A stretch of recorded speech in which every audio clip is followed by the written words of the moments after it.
నాతో పాటు కో-ప్రొడ్యూసర్ రవీందర్ రెడ్డి గారికి చాలా చాలా థ్యాంక్స్. అండ్ దివ్యభారతి గారికి వచ్చినందుకు, అండ్ దెన్ నితిన్ గారికి, వీళ్ళందరికీ చాలా థ్యాంక్స్.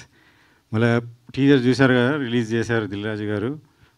అంత బిజీ ఉన్న ఆయనకి కొంచెం ఇప్పుడు గోటే వస్తున్నాడు కదా హైదరాబాద్కి, ఆ ప్రోగ్రాంలో సీఎం గారితో కొంచెం అర్జెంట్ వర్క్ పడితే ఆయన పిలిచి మరీ ఆఫీస్కి పిలిచి మరీ చేయించారు. సో ఆయనకి థ్యాంక్స్. ఎస్పెషలీ మీడియా మిత్రులకు అందరికీ థ్యాంక్స్ చెప్పాలని చాలా రోజుల నుంచి అనుకుంటున్నా. ఎందుకంటే నాకు ఫస్ట్ మూవీ అద్భుతంకి మీరు చాలా బాగా ఆదరించారు, మంచి రేటింగ్ ఇచ్చారు. అది పెద్ద సక్సెస్. అంటే ఎంత మేము వర్క్ చేసామో దాన్ని ప్రజల్లోకి ఓటీటీలో రిలీజ్ అయినా మీరు చాలా దాన్ని కరెక్ట్ జడ్జ్ చేశారు. నేను ఎప్పటి నుంచో అనుకుంటున్నా, మళ్ళీ నా సెకండ్ మూవీకి అయితే ఐ డింట్ ఎక్స్పెక్ట్ మీరు చాలా మూవీస్కి చాలా తక్కువ రేటింగ్ ఇస్తారని అందరు అంటారు, కానీ నాకు టెనెంట్కి మాత్రం జెన్యూన్గా ఇచ్చారనిపించేది. ఎందుకంటే నేను అప్పుడు అనిపించారు మీడియా మిత్రులు రివ్యూస్ రాసేవాళ్ళు చాలా సోషల్ రెస్పాన్సిబిలిటీతోనే రివ్యూస్ ఇస్తారనిపించింది. ఎందుకంటే ఆ మూవీ మేము చాలా చిన్న సబ్జెక్ట్ మీద చాలా డిఫరెంట్ ఎమోషన్స్ ఉండే, 4-5 మెసేజెస్ ఉండే మూవీలో. అవన్నీ మీరు నిజంగా అబ్జర్వ్ చేశారు. అంటే సినిమాని నిజంగా మీరు చూసి దాన్ని గురించి రాయడం అనేది, మీరు ఇలానే ఉండండి ప్లీజ్, ఇలానే మీరు రీడింగ్స్ ఇస్తుండండి. ఎందుకంటే కరెక్ట్ మూవీస్. ఆ తర్వాత నేను కొంతమందిని ఫాలో అవుతున్నాను, వాళ్ళు కరెక్ట్గా ఇస్తారు. సో తీయాలని పెట్టాలని ఫోర్స్ఫుల్గా సినిమాలు తీసి ఫోర్స్ఫుల్గా పెట్టే వాళ్ళు కూడా మీరు కరెక్ట్గా చెప్తారు బుద్ధి. So I want to thank you this. ఎందుకంటే మీకు నేను చాలామంది వింటూ ఉంటా కానీ వాళ్ళు ఏదో రివ్యూస్ రాయొద్దు ఫస్ట్ 3 days అది ఇది అంటారు, కానీ ఇది నిజంగా మాకు బాధ్యత పెంచుతుంది. ప్రొడ్యూసర్స్కి కానీ ఫిల్మ్ మేకర్స్కి ఎవరికైనా కానీ బాధ్యత పెంచుతుంది. ఎందుకంటే మీరు అలా చూసి కరెక్ట్ చెప్తూ ఉంటేనే ప్రజలకు నిజంగా ఏం చూపిస్తున్నాము అని చెప్పేసి ఒకసారి థింక్ చేసేది, అది అందరిలో ఆ రెస్పాన్సిబిలిటీ పెంచుతుంది. అందుకని మేము ఈ మూవీ కూడా డెఫినెట్లీ అదే రెస్పాన్సిబిలిటీ మీద మూవీని బిల్డ్ చేసాం. కొంచెం డిస్టర్బెన్స్ వచ్చింది మధ్యలో, కానీ we have stop the movie కొన్ని రోజులు అండ్ దాన్ని రీవర్క్ చేసుకొని కరెక్ట్గా నిజంగా జనాలకు చూపించేది ఏదే అనుకుంటున్నామో అది చాలా బాగా వెళ్ళాలి. అండ్ అవుట్ ఇంతకుముందు 2 మూవీస్ కూడా, ఫస్ట్ మూవీ చూసుకుంటే సైఫై థ్రిల్లర్ లవ్ స్టోరీ, కొత్త సబ్జెక్ట్ డిఫరెంట్ సబ్జెక్ట్ అనేసి నేను అది చేశాను. సెకండ్ మూవీ కూడా అదొక ఇమోషనల్, చాలామందికి ఇది చెప్పాలి. ఎందుకంటే నాకు చాలామంది పేరెంట్స్ మెసేజ్లు పెట్టారు, మేము పిల్లలకు చూపించలేని మీరు చూపించారు, కీప్ ద గుడ్ వర్క్ అని. ఇంకా ఓటీటీలో బ్రహ్మాండంగా నడుస్తుంది, మాకు డబ్బులు వస్తూనే ఉన్నాయి అవి. So that is something which inspired me. And ఇప్పుడు కూడా నేను మాస్ మసాలా నేను నిజంగా వెళ్ళాను, కాకపోతే ఇందులో కరెక్ట్గా ఒక ట్రై చేద్దాం, ఆ తర్వాత కావాలంటే చేద్దాం, మనకు ఆ జానర్ సెట్ అవుతుందా లేదా అనే ట్రయల్ బేసిస్గా నేను ఇది కొంచెం మోడరేట్ బడ్జెట్లోనే మంచి సినిమా అవుతుంది అనుకొని నేను ఇది స్టార్ట్ చేశాను. సో మధ్యలో ఇంకా స్క్రిప్ట్లో అది ఫస్ట్ విన్నప్పుడు లైనే ఉండే, డెవలప్ చేసుకుని స్టార్ట్ చేసినప్పుడు ఎంటర్టైన్మెంట్ వర్క్ బాగుండే, కానీ సినిమా మొత్తం ఫుల్ఫిల్లింగ్గా లేకుండే. సెకండ్ హాఫ్ అండ్ ఆల్ 2-3 సార్లు వర్క్ చేయాలన్నా కానీ అంతకుముందున్న డైరెక్టర్ వర్క్ చేశాడు, but it was not satisfying.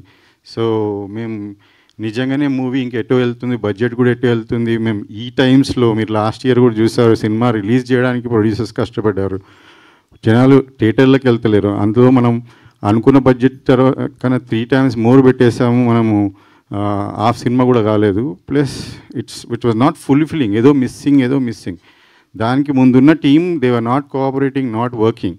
So నేను అది తప్పనిసరిలో కొంచెం డిసిషన్ తీసుకోవాల్సి వచ్చింది. అంటే ఎక్కడికి వెళ్తున్నామో మనం ఈ డబ్బులు అట్లీస్ట్ మనం ఎంతమంది 100 మంది పని చేస్తుంటారు, 1000 మంది ఫ్యామిలీస్ సినిమాల మీద డిపెండ్ అయి ఉంటారు, వాళ్ళకి ఇస్తలేము మనం. వాళ్ళు కొట్లాడుతుంటే 10%, 20% కూడా ఆలోచిస్తున్నాం.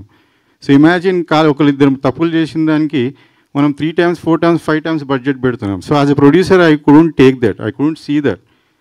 ఎందుకు నేను అంటే మనం చేసేది ఎందుకు వేరే వాళ్ళకి కూడా హెల్ప్ చేయాలా, ప్లస్ మనం లాభాల్లో పడాలి, ఇంకా సినిమాలు కంటిన్యూ చేయాలని. అంతేగాని ఒక్కడి వల్లనో 2 వల్లనో నేను సినిమాని స్టేక్లో పెట్టదలుచుకోలేదు. ఇంతమందికి మనం కష్టపడుతున్నాం ఇయ్యనికే, ఇక్కడ 1-2 తప్పులు చేస్తే నేను ఎందుకు అనేసి జనరల్గా డిసిషన్స్ తీసుకోరు, కొంచెం టీమ్ని చేంజ్ చేయాలనేది.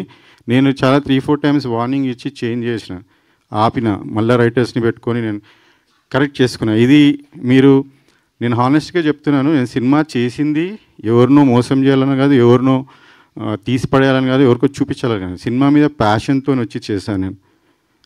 సో నేను సినిమా ఒక వ్యూవర్ లాగానే, స్టోరీ విన్నప్పుడు ఒక వ్యూవర్ లాగానే జడ్జ్ చేస్తా, వింటా.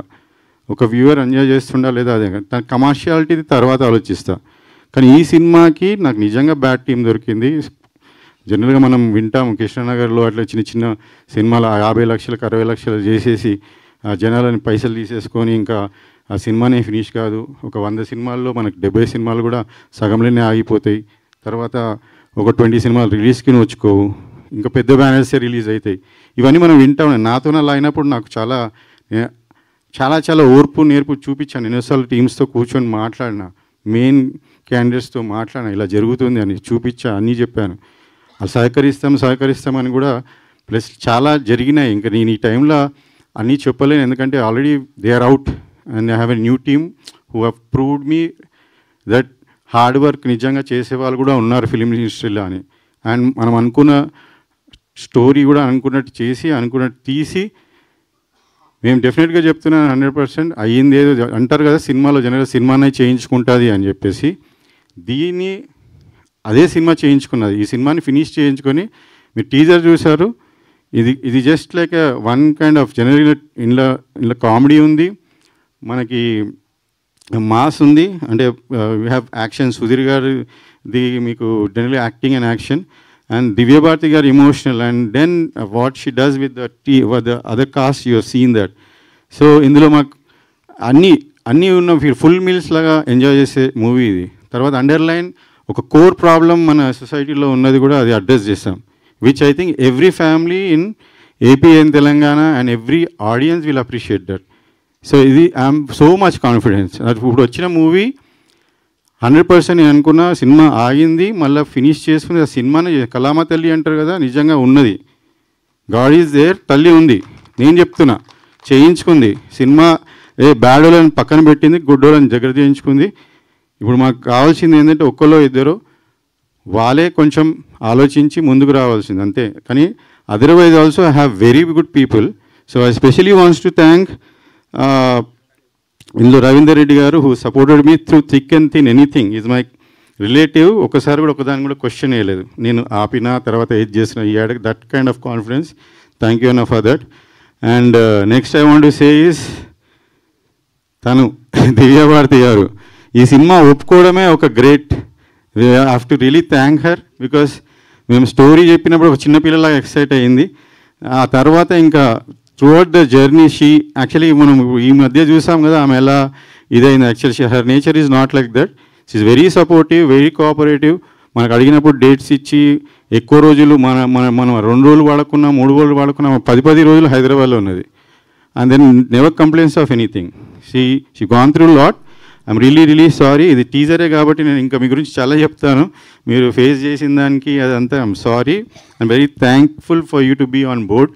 ఓకే. అండ్ నేను ఒకటే చెప్పాను ఆమెకి సినిమా యాక్చువల్లీ ఆమె కొంచెం డౌట్ ఎక్స్ప్రెస్ చేస్తుంటే మధ్యలో అదే చెప్పా, మీకు ఈ సినిమా మాత్రం మా సినిమా నడుస్తుందో లేదో కానీ for you this cinema will be a landmark in Telugu. అంటే కరెక్ట్ లాంచ్, ఈ తర్వాత ఆఫర్స్ వస్తాయని. And that's what even though she faced a lot, she really performed beyond like keeping everything aside. Okay, so I'm thankful and grateful for you and being here today. The next Nitin Prasanna garu Rav Ambaji Peta lo chusinaanka when we had 2-3 people to select oka main villain laga chesarandi. అంతకాకుండా నరేన్ గారు ఉన్నారు, ఆనంద్ రామారాజు కూడా మంచి character ఉంది. So వీళ్ళందరూ ఒక batch వీళ్ళది. అందులో sir మాత్రం మా గాడ్ గిఫ్టే. అదే చెప్తున్నా, సినిమా ఆపింది తర్వాత ఎవరు అనుకుంటున్నాం కానీ సడన్గా అని అంతకుముందు నేను అంబాజీపేట చూసినప్పుడు కొత్త ఫేస్. నాకు ఆయన యాక్చువల్లీ హీరోగా 2 సినిమాలు చేశారని తెలియదు, తర్వాత కలిసినాక తెలిసింది. కానీ ఆ క్యారెక్టర్ అది నాకు ఎందుకో టీవీలో చూసినప్పుడు నాకు ఉండిపోయింది, ఒక కొత్త విలన్ బాగానే ఉన్నాడు అనుకొని. సో మా దాంట్లో వచ్చి మళ్ళీ మెయిన్ విలన్ అన్నప్పుడు I didn't doubt it. So thank you sir for accepting the role and being here doing it, performing well. ఆయనది మీరు నిజంగా ఆయన కూడా ల్యాండ్ మార్క్ మూవీ అవుతుంది. ఇప్పటి నుంచి మెయిన్ విలన్స్లో మనకు ప్రకాష్ రాజ్ గారు ఎట్లా కొంతమంది ఆయన ఆ స్టేజ్కి డెఫినెట్గా వెళ్తారు, because he's got that aura in the screen presence and aura when is acting. So ఎక్కువ చెప్పను నేను, నెక్స్ట్ మీరు సినిమా చూడండి. ఓకే. సో అలా ఈ సార్ కొత్త నాకు ఫస్ట్ టైం సినిమాని ఇందాకనే స్టేజ్ కిందనే తెలిస్తే సార్ మీరు మాట్లాడండి రమ్మని చెప్పి స్టేజ్ పిలిచా. అదర్వైజ్ ఇక్కడ చాలామంది ఉన్నారు, నాకు ఇప్పుడు చూస్తుంటే తెలిసింది. విజయ్ గారు వాళ్ళ వైఫ్ కూడా రోల్స్ చేశారు. ప్లీజ్ కమ్ మేడం, ఒకసారి రండి ప్లీజ్ కమ్. సో ఇప్పుడు తర్వాత వచ్చిన నాకు కనిపించట్లేదు కూడా. ప్లస్ పేరున అందరికీ thanks. Okay. And especially music పాటలు అంత బాగా అందించిన లియాన్ జేమ్స్ గారికి అండ్ బ్యాక్గ్రౌండ్ స్కోర్కి and one more song Manish Sharma garu అదే చెప్తాను, మూవీ చేసుకుంటా అన్నారు కదా, అసలు ఎక్కడ 10% 20% మిస్సింగ్ అనిపిస్తే మనీష్ శర్మ గారు దీనికి నాకు చేయూతనిచ్చారు. నిజంగా నేను ఆయనని ఈజ్ ఎ లెజెండ్. నేను చేస్తారా లేదా అనుకుంటే ఆయన నాది మొత్తం మా స్టోరీ విన్నాక జర్నీ అయినాక, brother I'm doing this for you అన్నాడు. మళ్ళీ నెక్స్ట్ టైం, బ్రదర్ నువ్వు ఆలోచిస్తున్నావా డబ్బులని, ఓకే నీకోసం ఇంతకు చేస్తా, ఆయన్నే ఆఫర్ చేస్తాడు. I'm really grateful. ఈరోజు ఆయన లేట్ అవుట్ ఆఫ్ కంట్రీ, కొంతమంది అవుట్ ఆఫ్ స్టేషన్ ఉన్నారు. సరే, this is also teaser, we'll have more events coming, so we'll have all them. I'm also grateful for him. And Kasarla Shyam garu and Suresh బెనిశెట్టి గారు అద్భుతమైన lyrics. ఇప్పుడు మీరు 3 songs చూస్తారు, ఇంకా 2 సాంగ్స్ ఉన్నాయి. సురేష్ బెనిశెట్టి గారు ఒక సాంగ్, అది దివ్య గారి వారి మీద emotional song. I love that's the best song for me in the movie. ఇంకోటి గోట్ main song which is picturize and Sudheer garu. So that is Kasarla Shyam garu రాశారు. అది కూడా చాలా నెక్స్ట్ ఇప్పుడు కమింగ్ 2 లిరికల్ సాంగ్స్ మేము అదే రిలీజ్ చేయబోతున్నాం కమింగ్లో. ఆ తర్వాత టీజర్ ఉంటుంది. And we are very soon planning to release this movie. As if now I can't announce this thing. Some things are there, we have to finish. Post production అద్భుతంగా వచ్చింది. ఇంకొక 10 డేస్లో అంతా ఫినిష్ అవుతుంది. So definitely 10 to 2 weeks to 3 weeksలో మేము release date కూడా announce చేస్తాం. Okay, thank you again for coming all of you. కొంచెం వెయిట్ చేసేందుకైనా I'm really thanks and yeah. Thank you Chandrasekhar Reddy garu and wish you good luck. నా నితిన్ ప్రసన్న గారు will speak. Media మిత్రులందరికీ ఇక్కడ వచ్చినందుకు థ్యాంక్స్.